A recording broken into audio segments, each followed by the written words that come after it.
en lo que acabamos este lado. Quiero que me llames por mi nombre, en lo que la luna no se esconde. Quiero que mi piel se vuelva lobo. La noche en que te robo, déjame ser tu depredador y tú mi presa. Déjame ver lo que tanto me interesa, y yo prometo ser el revólver que percuta en tu cabeza. En tu cabeza, en tu cabeza. Deja que te baile en el abismo, mientras que jodemos al vecino. Deja que me muera entre tus piernas, de lo que acabamos la cerveza. Deja que vulnere tu belleza, de lo que tú juras nos confiesa, y déjame ser tu depredador y yo mi presa. Déjame ver lo que tanto me interesa, y yo prometo ser el revólver que percuta en tu cabeza. En tu cabeza, en tu cabeza, en tu cabeza. Claro que sí, el revólver en tu cabeza, una onda que dice sí. Y bueno, no sé si ya. Y bueno,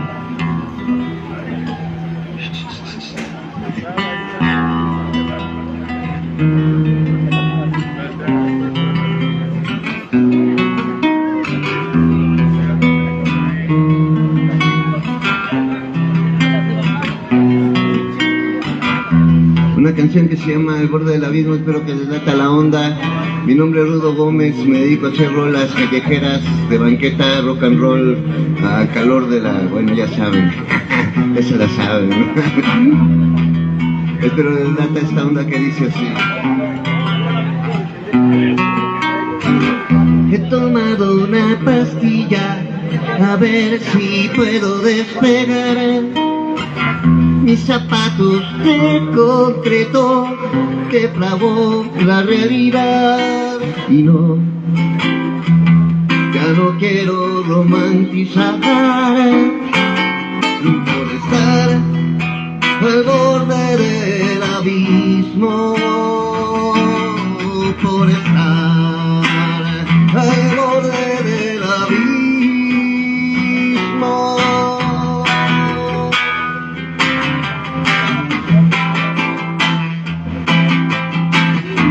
Hoy Caronte me ha invitado a navegar por los ríos de la culpa. Si preguntas qué me hace naufragar, a veces el estar al borde del abismo, al borde del abismo. He pedido tantas veces que me salve mi canción, pero solo he conseguido un silencio alrededor. No, ya no quiero escandalizar, estar al borde del abismo, por estar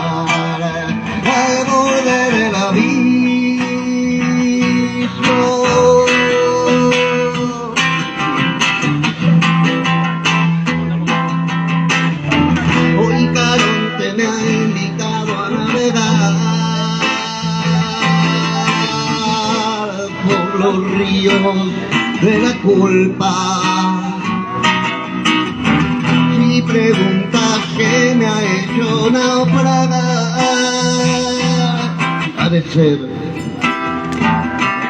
el estar al borde del abismo, al borde del abismo. He colgado una cuerda en mi moderno barandal y he dejado una nota en el muro del sofá. Y si los quiero insultar por estar tan seguros de sí mismos y no estar al borde del abismo.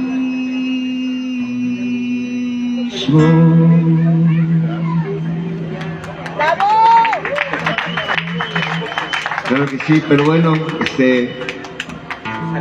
Ajá. Bueno, bueno, ya para hacer ¿cómo se llama? El preámbulo para la presentación oficial del libro. Bueno, no es la oficial porque ya van varias oficiales, ¿verdad? Y bueno, esta canción se llama Nocturna Radio y un preámbulo que hace referencia a esos tiempos turbulentos del rock and roll. Y bueno, es también mi escuela, mi cuna, el rock rupestre. Y bueno, una onda que dice así.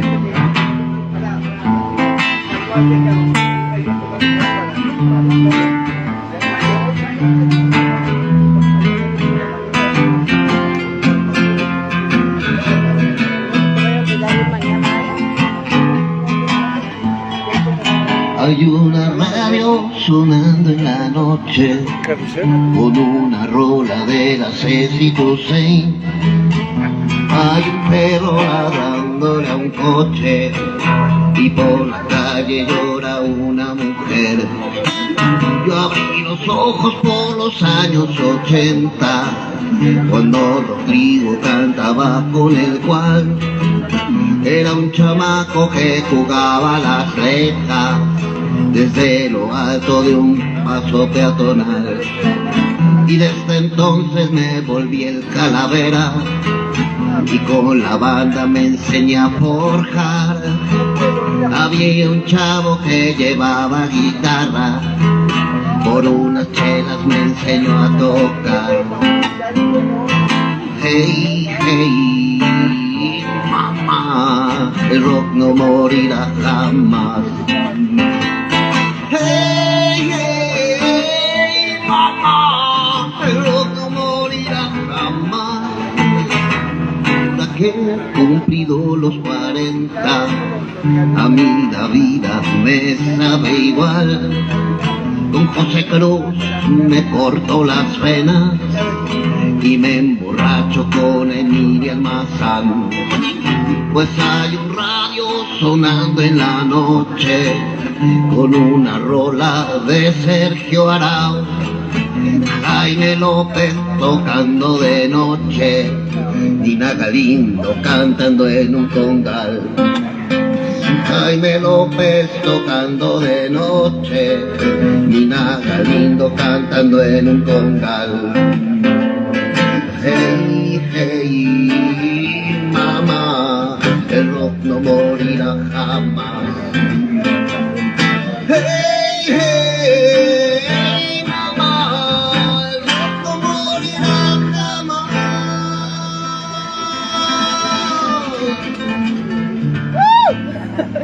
¡Bravo!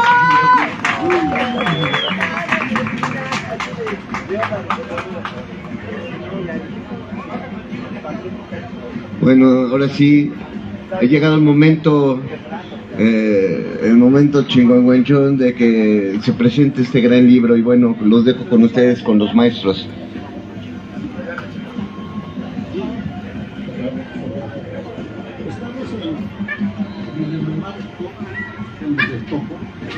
En el único espacio en la Ciudad de México donde hay libertad para presentar libros, para hablar de rock. La la Ciudad de México está cada vez menos en lugares como este. Entonces, pues muchas gracias a Chopo, muchas gracias a César por seguir fomentando estas actividades que, insisto, poco a poco están desapareciendo. Entonces, los que estamos ahorita, que era el filósofo humanista, una parte que somos pobres pero bien locos, lo cual quiere decir que debemos apoyar ese tipo de manifestaciones del Chopo, debemos apoyar con una voz que este es el Chopo, no el que está allá afuera, este es el Chopo, este es donde hay cultura, donde hay rock, donde somos banda, donde somos cuates, en fin. Y claro, aprovechando esto, el Chopo da oportunidad de la presentación del libro, el más reciente, de Hugo Serna, que ya tiene historia, ya tiene una negra historia en esto de las letras. Y en esta ocasión vamos a charlar sobre Copete Amarillo, que es, insisto, su obra más reciente, ¿no? Porque dije obra. Bueno, pues no sé si quieras ya empezar la... Sí, maestro, cómo no. Bueno, muchas gracias, bienvenidos, gracias a este espacio de Radio Chopo, porque es muy importante, debemos regresar a esta bonita costumbre de leer, y qué mejor que sea con una novela que nos tiene pues grandes datos históricos, pero sobre todo el contexto en el que nos encontramos ahora. Estamos atravesando una crisis justamente porque ya no leemos. Anteriormente se decía que un libro por semana, uno por mes, y ahora ya no se hace eso.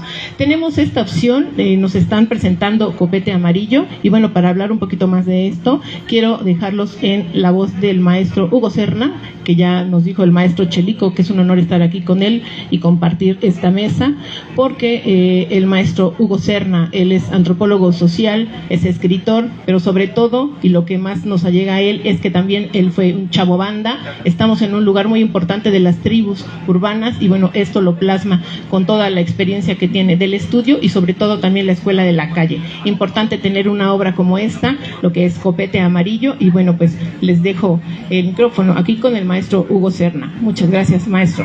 Bienvenidos. Gracias, Leti. Hola, ¿qué tal? Buenas tardes. Buenos días, amigos. Todavía es temprano. Pues sí, es un gusto, un honor para nosotros estar el día de hoy aquí presentando Copete Amarillo en el Chopo, que es la cuna de la contracultura, la cuna y la catedral de la contracultura en México. Un espacio emblemático que, como dice Javier Hernández Chelico, a partir de unos años, bueno, ha sido invadido por propiamente comerciantes que pues poco se diferencian de cualquier tianguis como el de Tepito, pero precisamente de la calle, aquí donde empieza el puesto de la jornada, para acá, es donde todavía subsiste el verdadero y original tianguis del Chopo.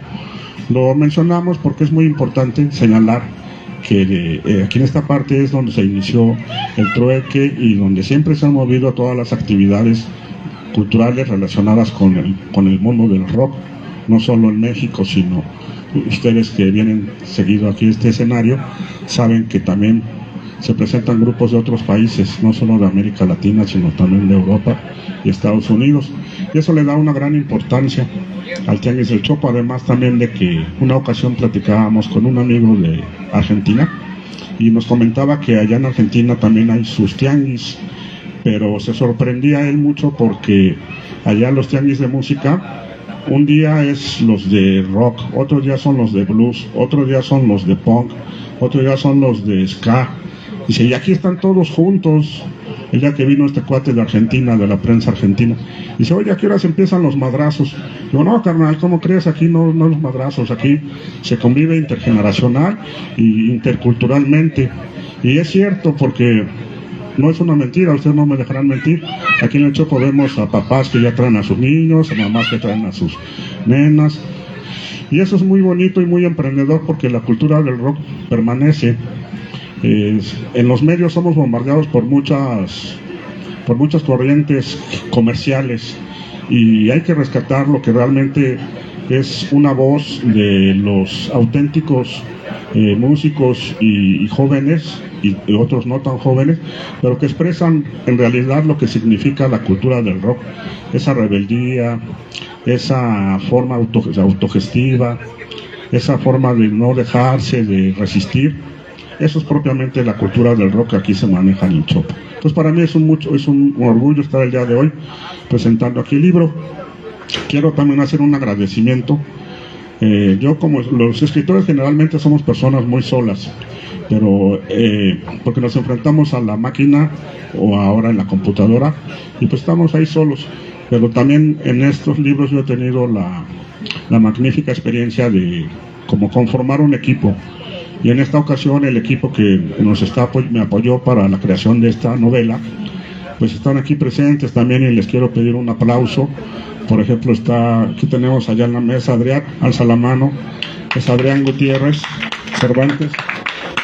Él es un joven que viene de Chimalhuacán, se dedica a hacer tatuajes y muchas perforaciones, pero es un artista plástico. Él ilustró los capítulos que dan inicio en cada capítulo de la novela. Son 6 dibujos, están muy padres porque resume lo que trata al interior de las páginas.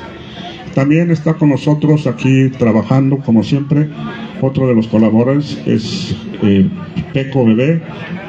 Aquí está, también les pido un aplauso para él.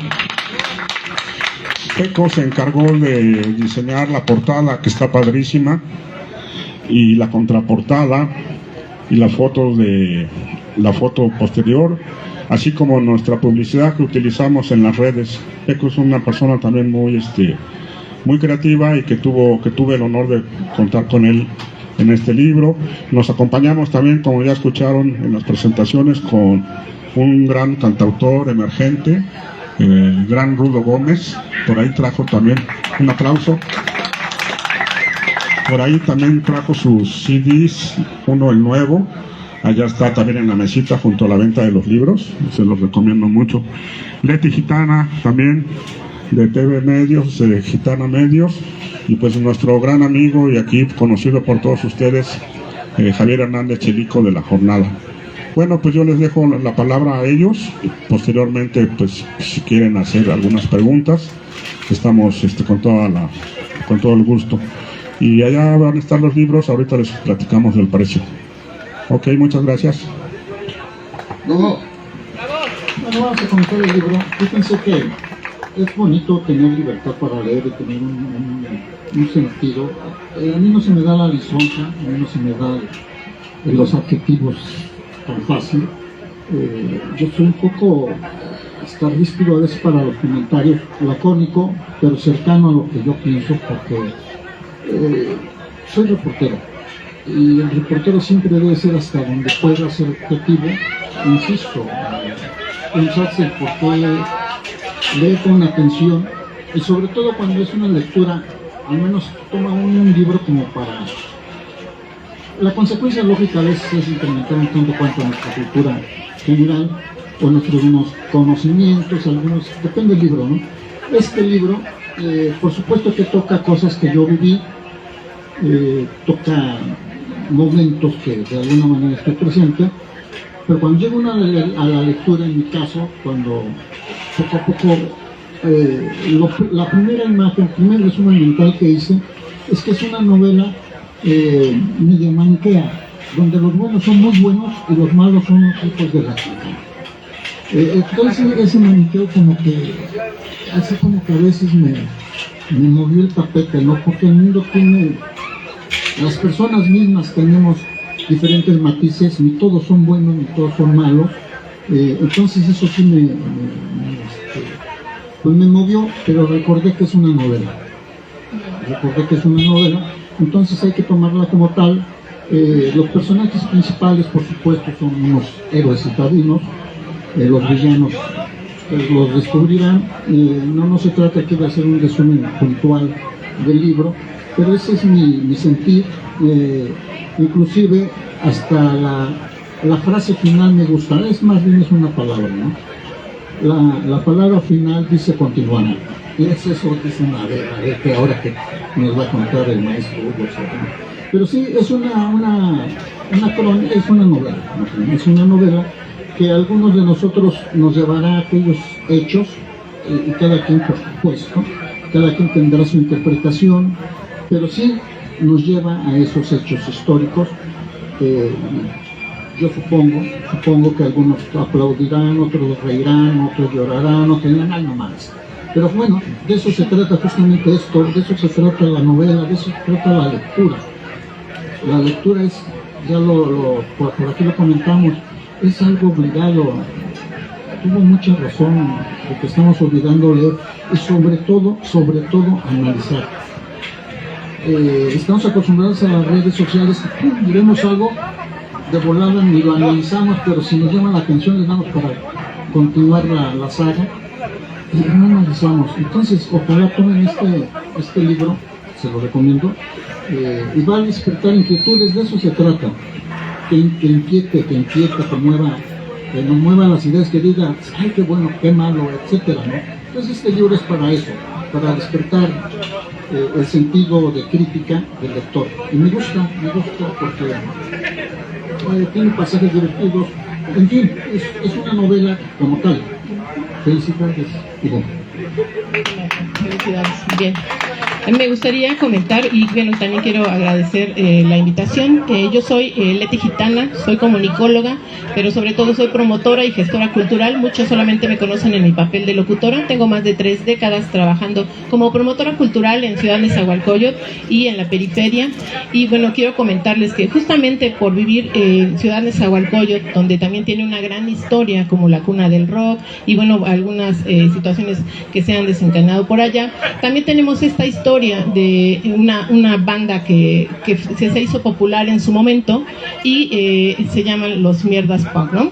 Que tuvieron una gran historia, que llegaron por acá también. Entonces es solamente, ellos no están contemplados acá porque no es esa época, ¿no? Por decir de ellos, no estamos hablando de esa, sin embargo el contexto es parecido por la búsqueda de identidad que tienen los amigos de Copete Amarillo, el mismo Copete Amarillo, quien ha estado viviendo en estos pasajes históricos que nos comenta el maestro Chelico. Pero nosotros, al ser de esta periferia y de ser estas bonitas ciudades también un poco violentas, que también tuvimos que sufrir esta parte de los acosos, de este proceso de la censura del rock y de las bandas juveniles, también entendemos que esto también justamente nos acerca, la novela de Hugo Serna nos acerca a vivir esas experiencias nuevamente, o también de sentirnos identificados con nuestros contextos sociales. El que también estemos aquí de este lado es que también lo logramos, fuimos de esta banda que logró salir y sobresalir también, porque pudimos salir de nuestro barrio, pudimos salir adelante, pudimos tener una profesión y sobre todo pues estar al servicio, en el caso de su servidora como una promotora, una gestora cultural, que realmente sabemos que no se vive del amor al arte, no vivimos del arte y de la cultura, pero podemos tener una gran retribución y sobre todo el agradecimiento de saber que estamos haciendo una gran labor. Ahora, con las presentaciones de Copete Amarillo que ha tenido pues alrededor también aquí de CDMX, de la Ciudad de México, el maestro Hugo Serna nos está invitando a reflexionar todo lo que está pasando alrededor de lo que nos está sucediendo con las tribus urbanas. Se menciona aquí Copete Amarillo, de una tribu incluso de motociclistas, que también se puso como en boga de ser o tener un motoclub. Entonces se está hablando de lo que viven nuestros jóvenes y también de esta fuga de cerebros, porque Copete Amarillo destaca por ser un chico talentoso, pero no solamente en el deporte, sino académicamente, intelectualmente. Se menciona por ahí CCH, estamos hablando de la UNAM, donde se han formado pensadores y líderes también de la sociedad.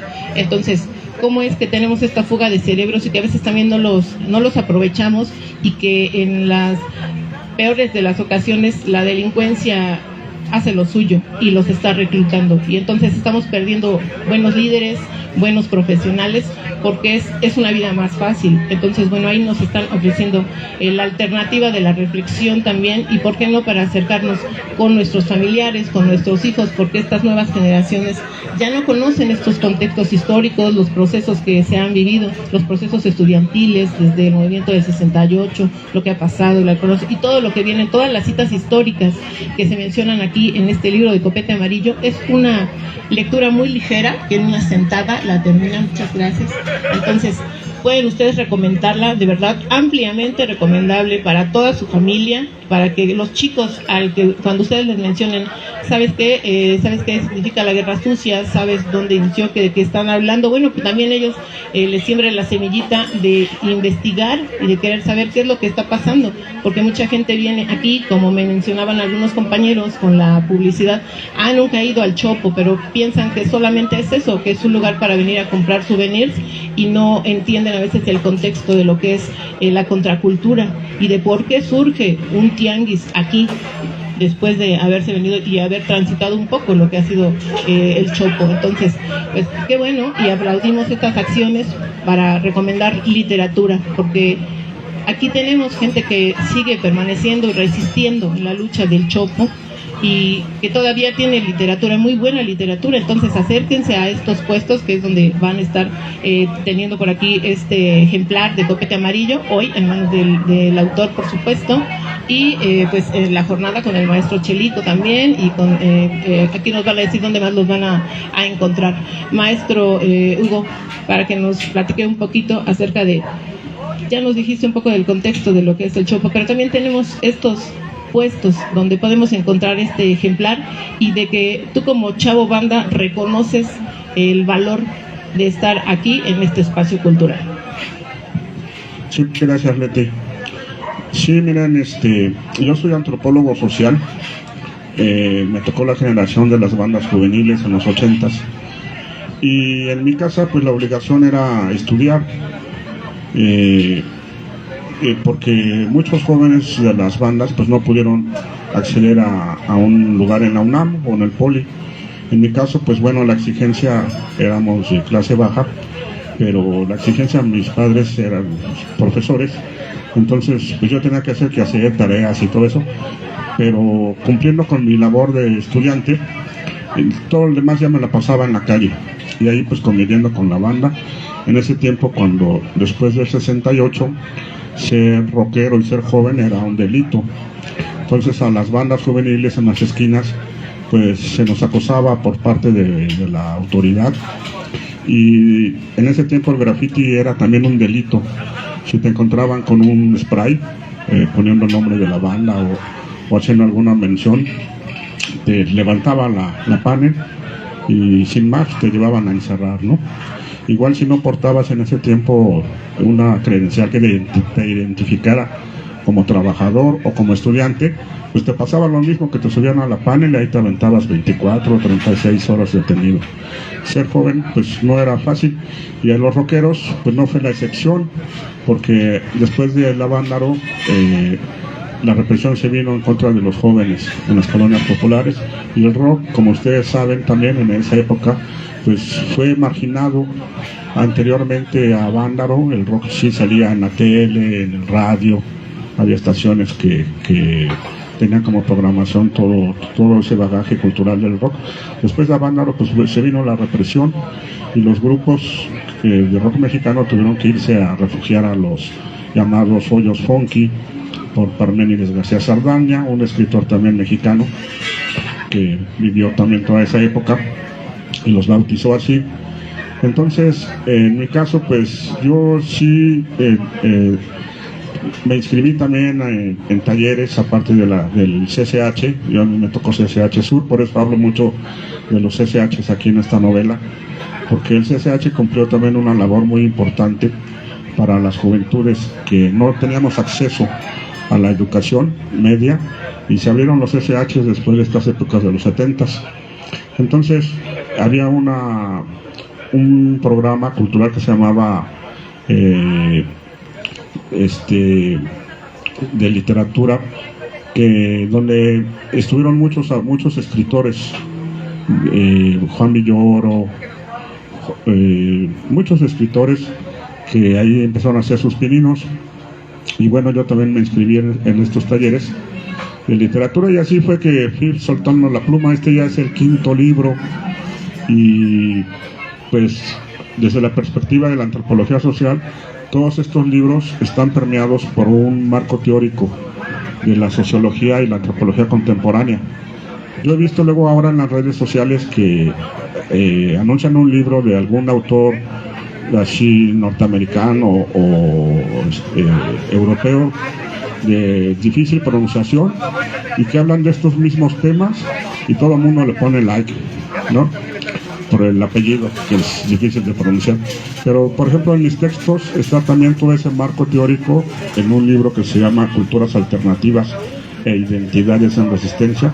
Todo ese marco teórico que permea todo este tipo de movimientos que ya hablan la sociología contemporánea del rock y de los jóvenes de los 60s para acá. Y esto pues es un ejemplo viviente de todo ese rollo. Aquí en esta novela de Copete Amarillo, el personaje, Copete Amarillo, es de ficción.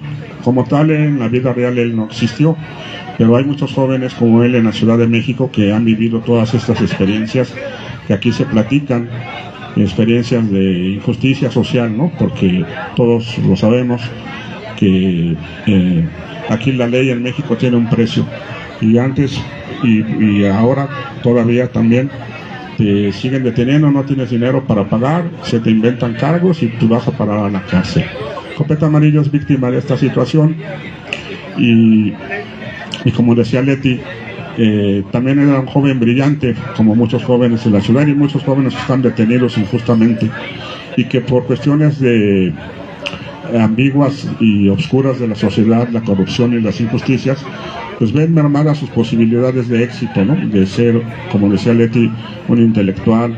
El chavo lo es, y Copete Amarillo finalmente en la novela nos lleva a recorrer ese México contemporáneo de los 60s para acá. Seguramente si ustedes lo leen se van a identificar porque, bueno, se habla de lugares muy comunes y sitios que todos conocemos como la Alameda, Ciudad Universitaria, el CCH, Tocadas, barrios de aquí de la ciudad, etcétera. Entonces yo los invito a que lean esta novela. No es propiamente un análisis o un libro sobre el punk, no es tampoco un trabajo periodístico sobre algún género musical, es en realidad una novela histórica. Hablo yo de muchos personajes de la realidad nacional contemporánea, pero no pongo los nombres, simplemente señalo algunas características que el lector ávido los puede identificar. Por ejemplo, hablamos en un capítulo de un personaje que está detenido en Estados Unidos, acusado de tráfico de drogas, enriquecimiento ilícito y delincuencia organizada, y que formó parte del gobierno por ahí, por secretario de Seguridad Pública por ahí de 2006. Hablamos también de los candidatos. La novela termina precisamente cuando ya en 2024, 2023, teníamos ya la sociedad mexicana los nombres de las candidatas que por primera vez 2 mujeres iban a participar en nuestro país para la presidencia de México. Y bueno, se habla también de muchos otros personajes, por ejemplo, que no se citan los nombres, ¿no? Algunas características de esta candidata que pegaba su chicle abajo de las bancas, que se equivocaba de estado donde iba a hacer sus campañas, no estaba en Yucatán y llegaba, buenos días Guerrero, ¿qué onda? ¿Cómo están? ¿No? Y sin poner su nombre, pues la gente lo identifica. Igual de aquel presidente guanajuatense que usaba unas botas de charol, que por cierto tenía fama de que fuma marihuana, y de otro presidente por ahí calvito de lentes pequeñitos que ahora sabemos que es adicto al Bacardí, ¿no? Y bueno, cosas de este tipo que ustedes van a identificar, y no hay que señalar los nombres, ¿no? La novela histórica tiene esa característica, que habla de personajes y de situaciones históricas reales, pero aquí en esta novela yo lo mezclo dentro de la ficción, o sea, voy metiendo a Copete Amarillo por diferentes episodios de la historia contemporánea del país, y dentro de esos pues él es víctima, ¿no? De injusticias, que haya primero al Tribilín, que es el Tribunal para Menores por delitos creados, inventados por las autoridades, y posteriormente es detenido en una manifestación, ya es detenido, ya enviado al reclusorio norte, en esa manifestación que fue la primera que se hizo por ahí de 2014, cuando en la televisión nos salieron a dar una, que le llamaron verdad histórica, acerca de la desaparición de 43 estudiantes de la Normal Superior de Ayotzinapa, Guerrero. Y se hizo la primera manifestación pública aquí en la Ciudad de México porque salió el entonces procurador a decirnos que uno de los jóvenes desaparecidos tenía vínculos con el narcotráfico allá en Guerrero, y que por ese motivo el otro grupo contrario los enfrentó, y pues que lo que ya sabemos, ¿no?, que nos dijeron. Entonces esa fue la primera manifestación que se hizo aquí en la Ciudad de México, y pues obviamente la gente fue muy enardecida. Hubo también provocadores, como siempre, y bueno, no les voy a contar toda la novela. A partir de ahí cae detenido ya nuevamente Copete Amarillo al reclusorio, también por delitos creados. Pero la novela tiene un final feliz, porque como decía Chelico, finalmente es una novela, y en la literatura una de las grandes posibilidades y gustos que tiene es que podemos transformar la realidad, ¿no? Si en la vida diaria estamos haciendo ese intento de vivir en una sociedad cada vez más justa, pues en la novela tenemos esa alternativa, ¿no?, de que podemos transformar la realidad. Y un poco lo que trato de hacer es dejar esa idea, esa cuestión combativa en la mente.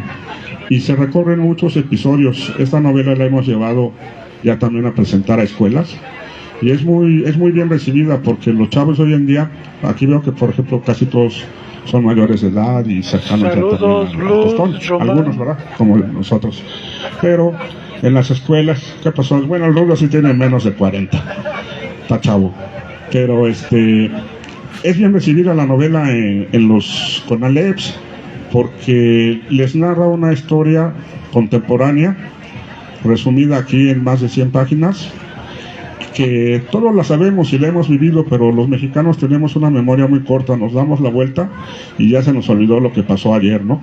Entonces la novela tiene ese sentido que creo que yo traté de rescatar mucho para los jóvenes, que al leerla vean todo este contexto que hemos vivido recientemente desde finales de los 60 hasta el día de hoy.